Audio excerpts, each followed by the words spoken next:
I want to take a few minutes this morning to talk about this filly right here.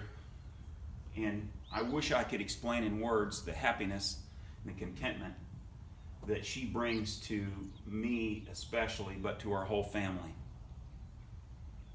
I set out 20 years ago to see if I could raise, or how close I could get to raising an AQHA, American Quarter Horse conformation horse with performance genetics. Now that might not seem like much, but for the last 40 years or so, the American Quarter Horse has become very fragmented, almost several breeds in one.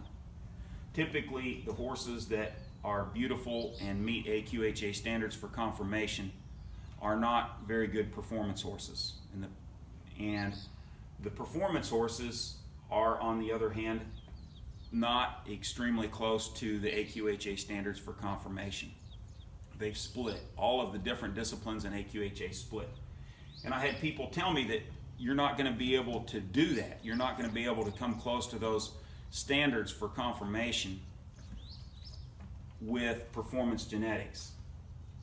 And I went on to explain to them that I not only wanted to make a beautiful horse with performance genetics, but I wanted to make one with a great mind, one that was good-minded, that we could depend on daily without worrying about how long it's been since she was saddled or ridden. We could just throw a saddle on and go ride her and not have to worry about it.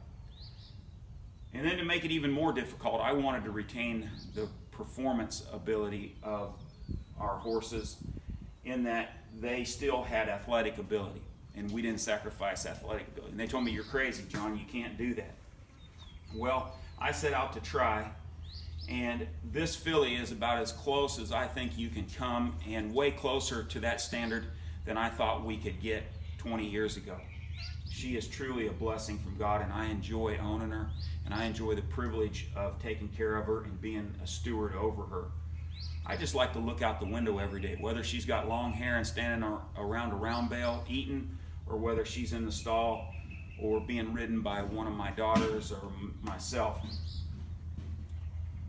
Both of her grandmothers were daughters of a world champion horse, and there's only been 2 world champion halter horses or conformation horses that were with performance genetics in about the last 30 or 40 years. And her grandfather was one of them. We raised her mother. Her mother was a great joy. The girl showed her, and she was good, but not really where I wanted to go. And her grandfather on the top side was a world champion. We bought him in Indiana. He was a great horse. He was a world champion Palomino horse. He had 40 grand championships and 23 reserves. So you can tell that there was a lot of planning and a lot of calculation in putting her family tree together, her genetics, and it worked. And what a joy it is. Well, the point that I wanted to make with telling you all that is that that is just like how we were created by God.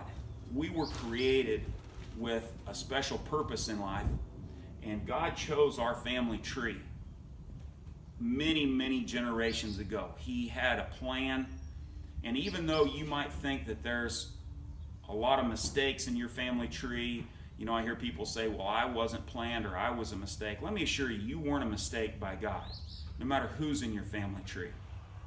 That He had a plan, and He calculated your family tree, and you were created with a purpose in life. He told Jeremiah that He knew him before he was in his mother's womb, and that He created him with a special purpose in his life, just like He assures us of the same thing. So as you go through your day to day, think about how you were created and what your purpose might be in Jesus Christ. That there was no mistakes, and you were created with a purpose in your life, and that He loves you, and He gets great enjoyment and joy out of the person that you are and the purpose that He created you for. And maybe spend some time today thinking about what that purpose truly is. And I hope this means something to you, and I was able to communicate these thoughts in a reasonable manner. Thank you.